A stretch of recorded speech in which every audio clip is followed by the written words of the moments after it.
Hello, ladies and gentlemen, and welcome to CARIAD. Thank you so much for joining us. Welcome to Munich, welcome to the IAA, and hello to everyone who is joining us online for our live stream. Thank you for being a part of the IAA here at CARIAD. Now, ladies and gentlemen, you did see on our screen Jan Zawadzki. That is indeed the speaker coming up. And I always say in the beginning, before we start, before we bring out our fabulous experts, I always say, only good things happen at CARIAD, which is exactly why you can feel free to take one small or even huge step closer so we can see at least half of your faces, and so you can hear us a bit better. That is so kind. Thank you so much. Brilliant job, you guys. Now, I'm going to stick to that. Only good things happen here at CARIAD, but even the best of the best can make small mistakes, as you know. You might be expecting a speech by Wycliffe. Now, Wycliffe is actually on later on today at 4 p.m., and Wycliffe is going to be teaching us more about the exciting world of one infotainment here at CARIAD. So there was a slight mix-up, but no worries, you still made a right decision by joining us here because our next expert coming up is going to be talking about artificial intelligence. Now, today, our first talk was about automated driving. We heard a lot about that, and it's perfect timing for Jan to join us here in a minute and give us his best about artificial intelligence. I'm just going to give him a quick introduction, everyone, and he'll be speaking for about 15 minutes. After that, all of you have the chance to ask questions. If you like, we do have the lovely Jane who will be walking around with the microphone, and then you can ask any and everything you've always wanted to know about artificial intelligence. Isn't that cool? Thank you. One person thinks it's cool. So if you would like to ask a question at home, we are at the end of the talk or at the end of this session going to be posting an email address in our comment section, and you can use that address to ask direct questions. Jan will be looking forward to those. Now let's bring him out on stage. Let me give him a proper introduction. Next up is, as mentioned, Jan Zawadzki. Don't be fooled by his very, very young looks, because Jan is indeed head of artificial intelligence at CARIAD. That means that he has a very important role, because, of course, artificial intelligence has a huge influence on the way we experience cars today, and it will have a huge influence in the future. Jan is going to tell us more about it. It will also influence the work as a development enabler for a lot of automotive applications like automated driving, as I've mentioned earlier. The talk title is Why AI is So Important for the Automotive Industry, and I would like to bring him out now without any further ado. Ladies and gentlemen, please give a very warm round of applause for Jan Zawadzki.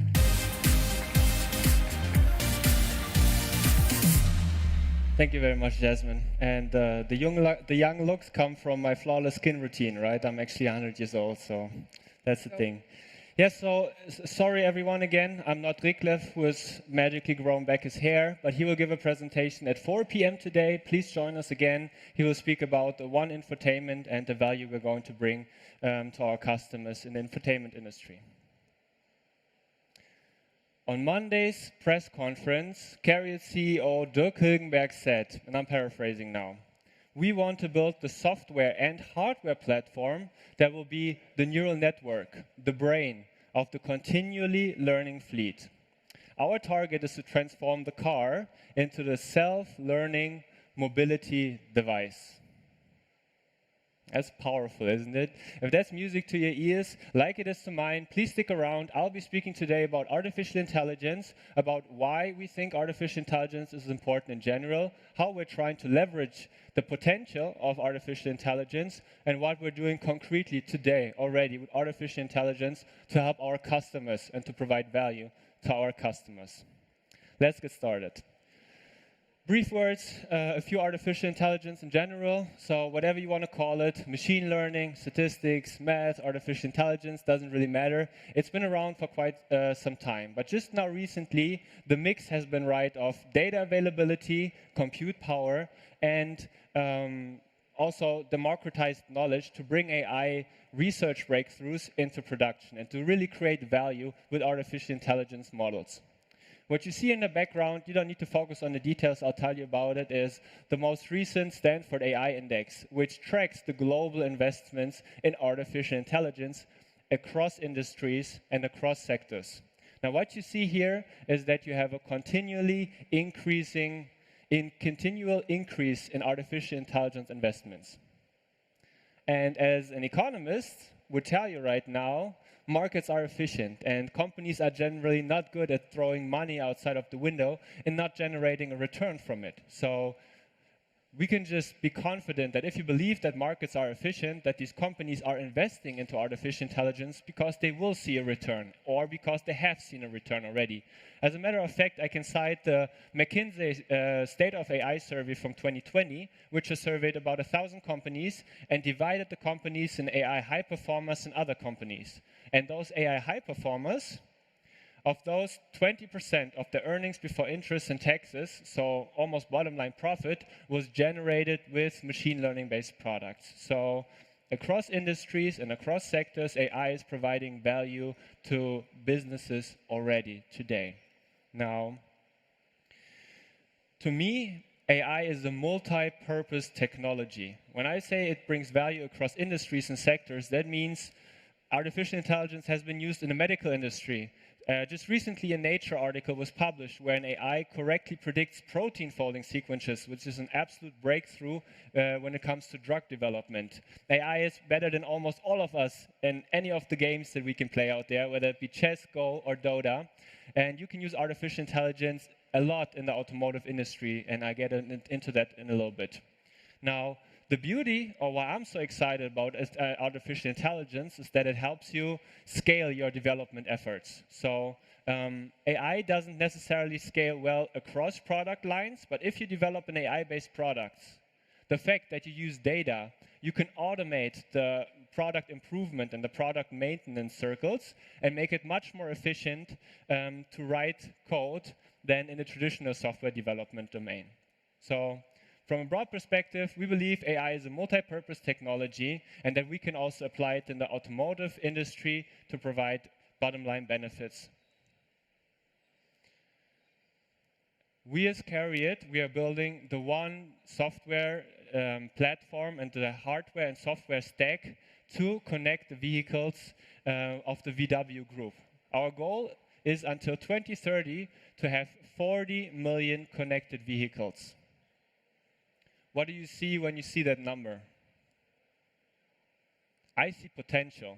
I see so much potential of one of the largest data collection fleets in the world that can be utilized, that the benefits are, even to me right now, still hard to imagine. So artificial intelligence works by finding patterns in data. So data is the absolute basis for any AI-based product. And we will have one of the largest data collection fleets. And like I said, opportunities are almost limitless to what can be done there. I personally don't know all the use cases that we can create with all the data that can be collected by the cars.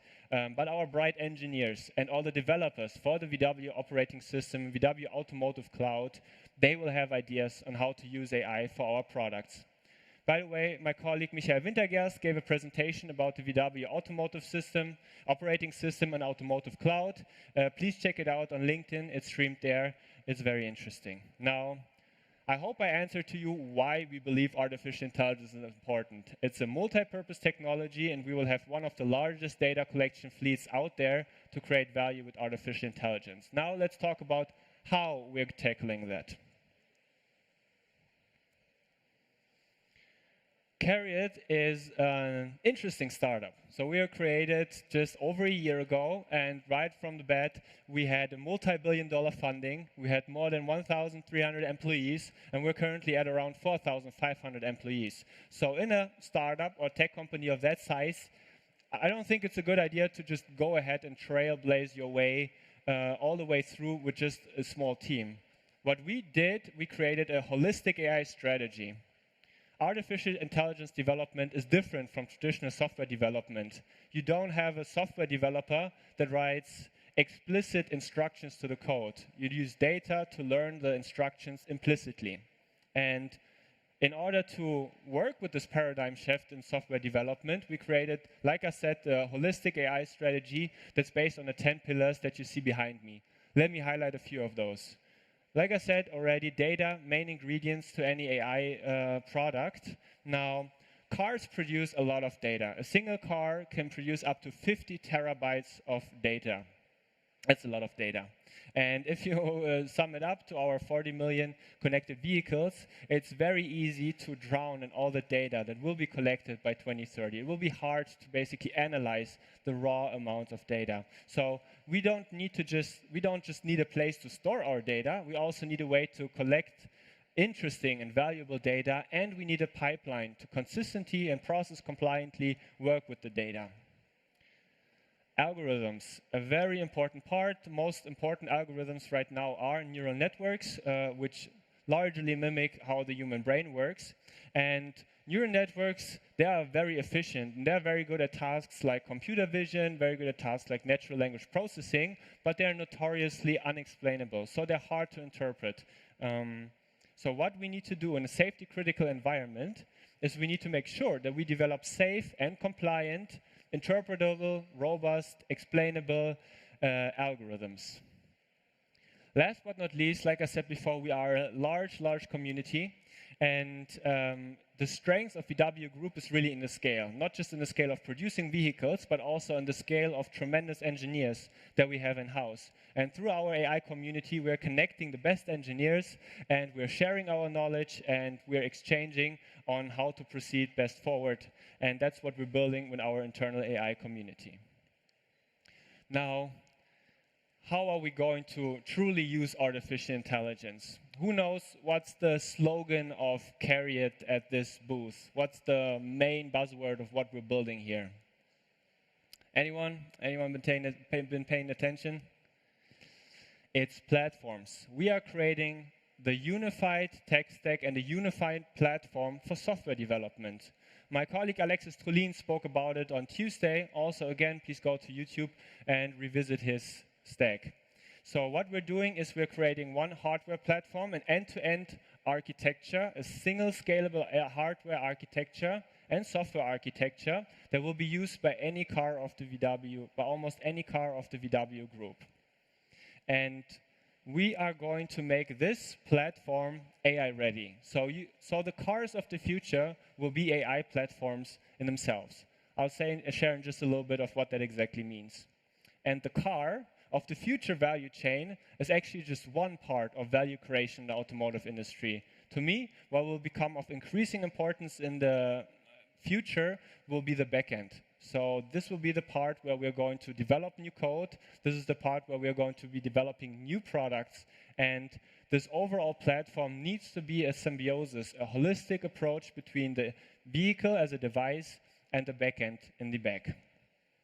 Now, let's look a little bit more detailed into what an AI platform in the car means. That means that we need to have enough compute power in the car.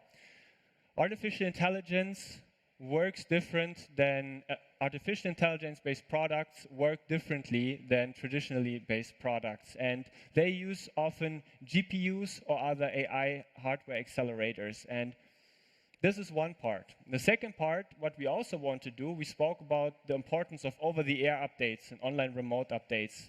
Like I said, I don't know all the awesome AI use cases that we can develop until 2030 with all the data that we're going to collect.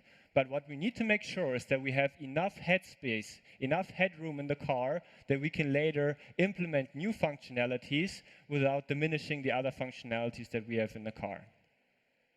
On the data collection side, we also need to be sure to collect only valuable data. It's not much use to just stay at a red light and collect the same information for 5 or 10 minutes. This will get you a lot of data, but not really valuable data. Brian Zaleski from Argo AI, who we've invested into, or who VW Group has invested into, said that the challenge is to create not the biggest data set to solve autonomous driving, but the most complete data set.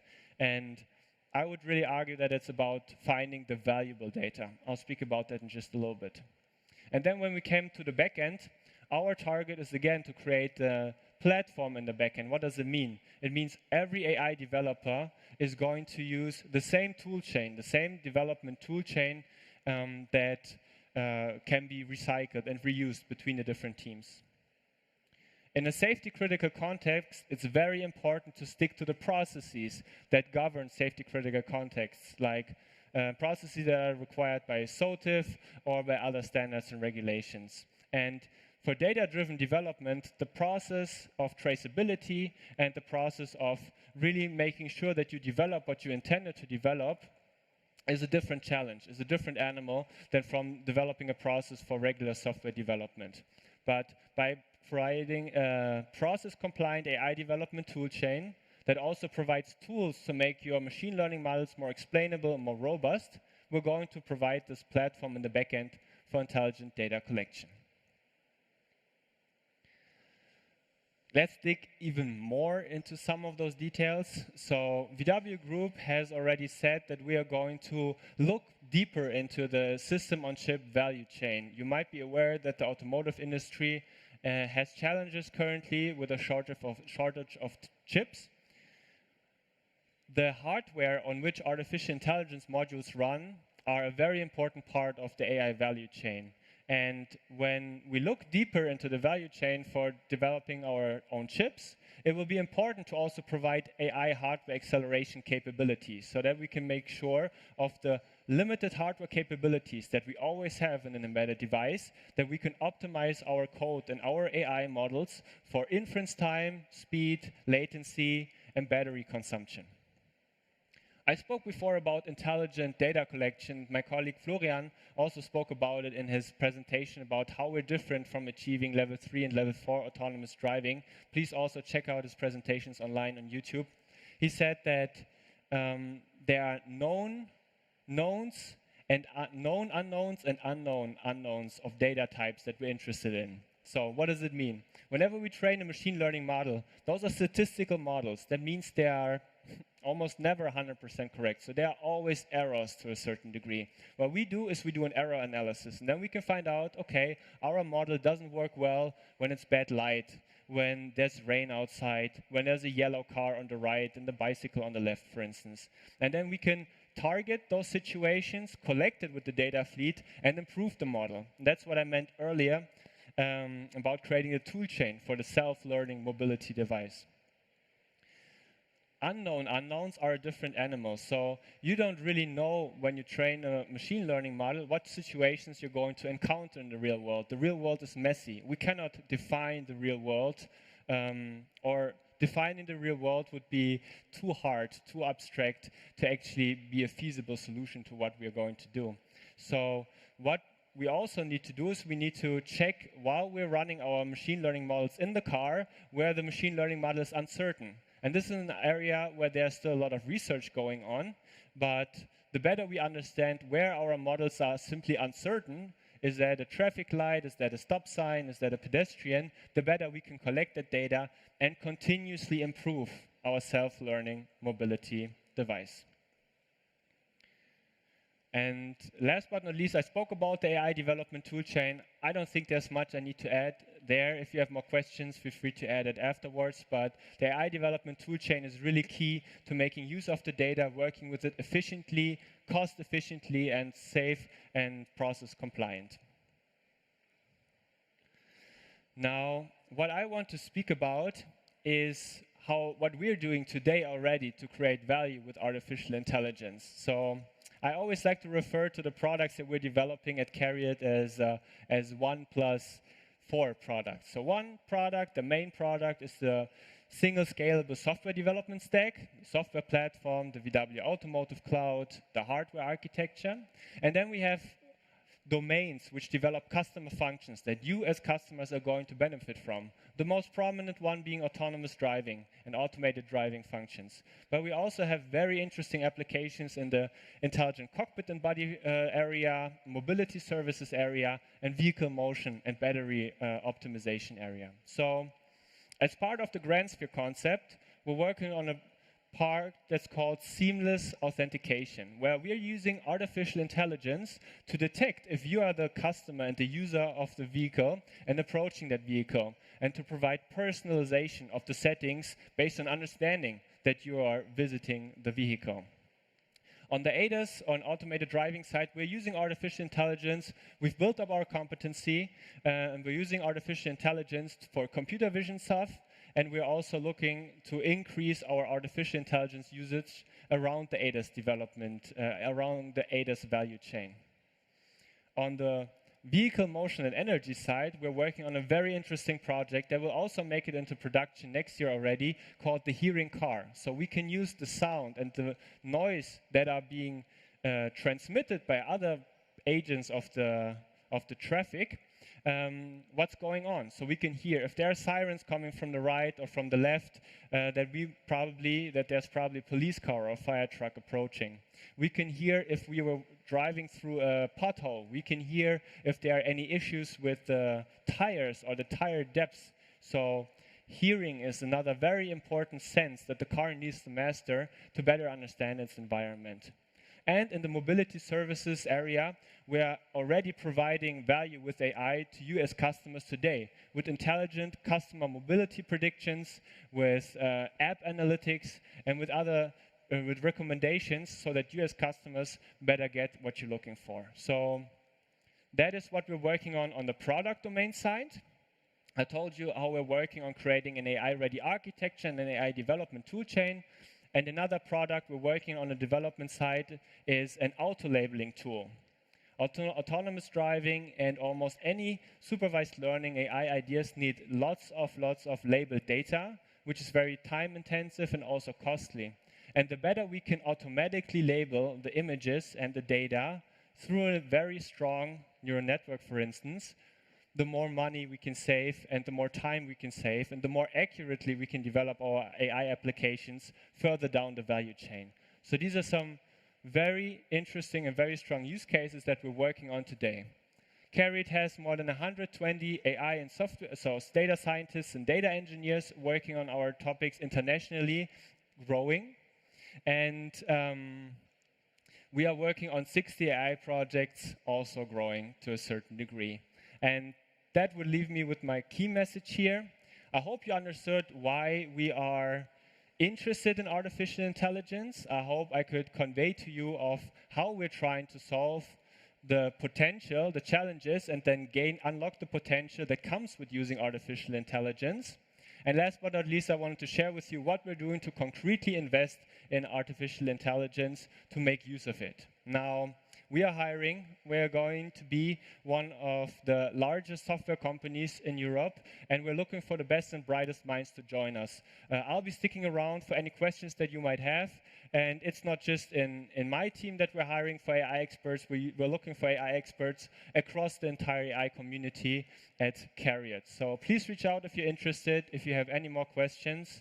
And that concludes my talk now. Thank you for your attention. Thank you, Jan.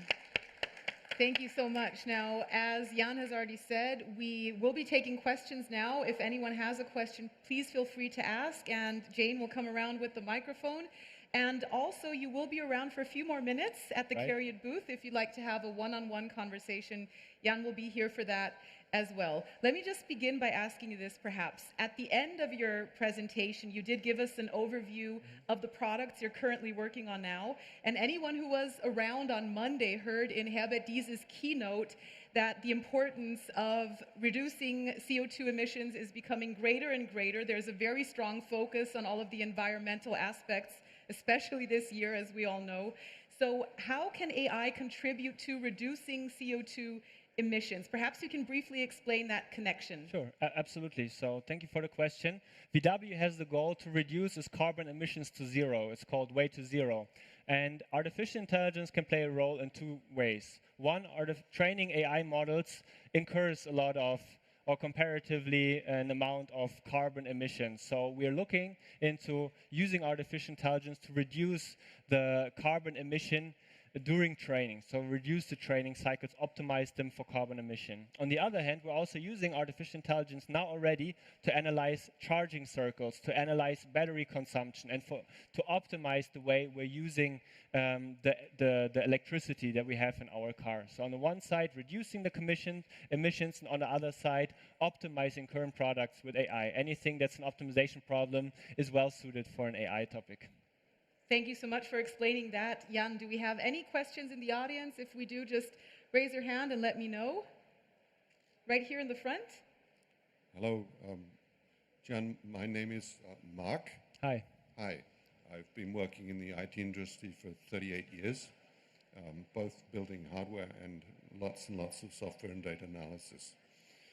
My question to you is, how do you propose to produce an AI architecture that will last and be upgradable over several decades? Yep. Are you using standard hardware, or are you using components from your own foundries or from your own design? How are you getting out doing that? Yeah, very good question. Also goes in the direction of sustainability. Let me just repeat that. How are we going to create an AI architecture where the hardware is interchangeable and where you can exchange the hardware later to keep the product on the hardware set up to date, right? Okay, so very interesting question. So on the one side, I'm arguing very heavily to give more hardware, more headspace basically into the car so that the car can last longer with the available hardware. But we know how quickly the hardware development cycles are and how quickly we see product improvements there. So as part of building the one unified end-to-end electronics architecture, it is actually a constraint to have certain hardware components to be interchangeable and to be replaceable. Now that means that it needs to be easily reached from a garage, right? So that somebody working in the garage can then professionally, obviously, replace the hardware in a certain position. And on the other hand, it also needs to be abstracted.